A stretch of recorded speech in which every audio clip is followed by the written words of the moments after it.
మాజీ మంత్రి అంబటి రాంబాబు బరి తెగించి పశువులు కూడా మాట్లాడిన భాష,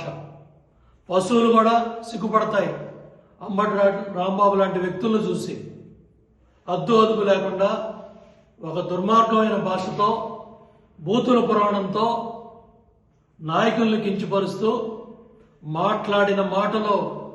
క్షమించరాని నేరం. ఇమ్మీడియట్గా పోలీస్ యంత్రాంగం సుమోటోగా కేసు బుక్ చేసి భవిష్యత్తులో ఏ పార్టీ అయినా, ఏ నాయకుడైనా సరే ఇటువంటి బూతుల పంచాంగం కానీ, పార్టీ నాయకులు కానీ, పెద్దవాళ్ళని కానీ కించపరుస్తూ మాట్లాడిన ఈ అభ్యంతరకరమైన భాషని ఎవరూ సహించకూడదు, సభ్య సమాజం సహించకూడదు. రాజకీయాలు దిగజారిపోయిన అనడానికి ఈరోజు వైసీపీ నాయకుడు అంబటి రాంబాబు మాట్లాడిన మాటలో గతంలో మహిళల్ని కించపరుస్తూ జగన్మోహన్ రెడ్డి సమక్షంలో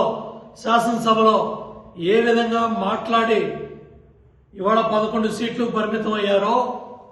ఈ వైసీపీ పార్టీ ప్రజా జీవితంలో ఉండటానికి కూడా అర్హులు కాదని ఇవాళ వాళ్ళు మాట్లాడిన భాష, వాళ్ళ నాయకులు మాట్లాడుతున్న భాష, వాళ్ళు రెచ్చగొట్టిన విధానం చూస్తా ఉంటే వీళ్ళు ప్రజా జీవితంలో ఉండటానికి కూడా అర్హులు కాదు, వీళ్ళు పోటీ చేయడానికి కూడా అర్హులు కాదు. ఇమ్మీడియట్ గా ఇటువంటి అభ్యంతరకర భాష, ఇటువంటి బూతుల పంచాంగం భవిష్యత్తులో ఏ నాయకుడు మాట్లాడకుండా ఇమ్మీడియట్ గా పోలీస్ యంత్రాంగం, సంబంధ సీనియర్ అధికారులు, సంబంధ జిల్లా యంత్రాంగం ఇమ్మీడియట్ గా సుమోటోగా కేసు బుక్ చేసి న్యాయస్థానాల దృష్టికి కూడా తీసుకెళ్లి ఒక భవిష్యత్తులో ఎవరో కూడా ఇటువంటి భాష వాడకుండా సరైన చర్యలు, సరైన శిక్ష